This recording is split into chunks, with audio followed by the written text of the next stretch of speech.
ಬಸವಜಯ ಮೃತ್ಯುಂಜಯ ಸ್ವಾಮೀಜಿ ಉಚ್ಚಾಟನೆಯಾದ ಬಳಿಕ ಇದೀಗ ಪಂಚಮಸಾಲಿ ಪೀಠದ ಮಠದ ಬಳಿ ಪೊಲೀಸ್ ಬಿಗಿ ಭದ್ರತೆಯನ್ನ ಮಾಡಿದ್ದಾರೆ. ನೋಡಿ, ಭದ್ರತೆಗಾಗಿ 20ಕ್ಕೂ ಅಧಿಕ ಪೊಲೀಸರನ್ನ ನಿಯೋಜನೆ ಮಾಡಲಾಗಿದೆ. ಪೀಠದ ಕಡೆ ಯಾರೂ ಹೋಗದಂತೆ ಖಾಕಿ ನಿರ್ಬಂಧವನ್ನ ಹೇರಿದೆ.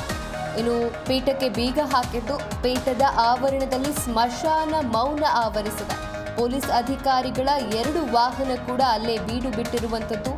ಬಸವಜಯ ಮೃತ್ಯುಂಜಯ ಸ್ವಾಮೀಜಿ ಉಚ್ಚಾಟನೆಯ ಬಳಿಕ ಇದೀಗ ಪಂಚಮಸಾಲಿ ಪೀಠದ ಮಠದ ಬಳಿ ಪೊಲೀಸರು ಬಿಗಿ ಭದ್ರತೆಯನ್ನ ಮಾಡಿದ್ದಾರೆ. ಬಸವಜಯ ಮೃತ್ಯುಂಜಯ ಸ್ವಾಮೀಜಿ ಕೂಡಲ ಸಂಗಮಕ್ಕೆ ಬರುವಂತಹ ಸಾಧ್ಯತೆ ಇದೆ.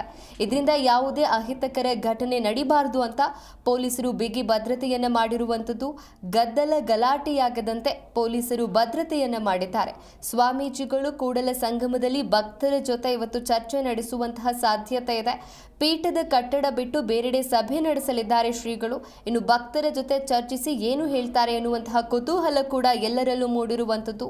ಬಾಗಲಕೋಟೆ ಜಿಲ್ಲೆ ಹುನಗುಂದ ತಾಲೂಕಿನ ಕೂಡಲ ಸಂಗಮ ಪೀಠದ ಬಳಿ ಇದೀಗ ಪೊಲೀಸರು ಬಿಗಿ ಭದ್ರತೆಯನ್ನ ಮಾಡಿದ್ದಾರೆ. ಭದ್ರತೆಗೋಸ್ಕರ 20ಕ್ಕೂ ಅಧಿಕ ಪೊಲೀಸರನ್ನ ಕೂಡ ನಿಯೋಜನೆ ಮಾಡಲಾಗಿದ್ದು, ಪೀಠದ ಕಡೆಗೆ ಯಾರೂ ಹೋಗದಂತೆ ಖಾಕಿ ನಿರ್ಬಂಧವನ್ನ ಕೂಡ ಹೇರಿದೆ. ಪೀಠಕ್ಕೆ ಬೀಗ ಹಾಕಿ ಪೀಠದ ಆವರಣದಲ್ಲಿ ಇದೀಗ ಸ್ಮಶಾನ ಮೌನವೇ ಆವರಿಸಿರುವಂಥದ್ದು.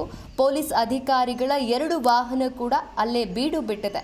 ನೋಡಿ, ಇವತ್ತು ಜಯ ಮೃತ್ಯುಂಜಯ ಸ್ವಾಮೀಜಿ ಕೂಡಲ ಸಂಗಮಕ್ಕೆ, ಅಂದರೆ ಬಸವಜಯ ಮೃತ್ಯುಂಜಯ ಸ್ವಾಮೀಜಿ ಕೂಡಲ ಸಂಗಮಕ್ಕೆ ಬರುವಂತಹ ಸಾಧ್ಯತೆ ಇದೆ. ಸೊ ಇದರಿಂದಾಗಿ ಯಾವುದೇ ಅಹಿತಕರ ಘಟನೆ ನಡೀಬಾರ್ದು, ಅಲ್ಲೂ ಯಾವುದೇ ಗಲಾಟೆಯಾಗಬಾರ್ದು ಅನ್ನುವ ಕಾರಣಕ್ಕಾಗಿ ಪೊಲೀಸರು ಮುನ್ನೆಚ್ಚರಿಕೆಯನ್ನು ತೆಗೆದುಕೊಂಡು ಬಿಗಿ ಭದ್ರತೆಯನ್ನ ಮಾಡಿದ್ದಾರೆ. ಪೀಠಕ್ಕೆ ಈಗಾಗಲೇ ಬೀಗ ಹಾಕಲಾಗಿತ್ತು. ಪೀಠದ ಆವರಣದಲ್ಲೂ ಕೂಡ ಸ್ಮಶಾನ ಮೌನವೇ ಆವರಿಸಿದೆ. ಪೊಲೀಸ್ ಅಧಿಕಾರಿಗಳ 2 ವಾಹನ ಅಲ್ಲೇ ಬೀಡು ಬಿಟ್ಟಿರುವಂಥದ್ದು. ಸ್ವಾಮೀಜಿಗಳು ಕೂಡಲ ಸಂಗಮದಲ್ಲಿ ಭಕ್ತರ ಜೊತೆ ಇವತ್ತು ಚರ್ಚೆ ನಡೆಸುವಂತಹ ಸಾಧ್ಯತೆ ಇದೆ.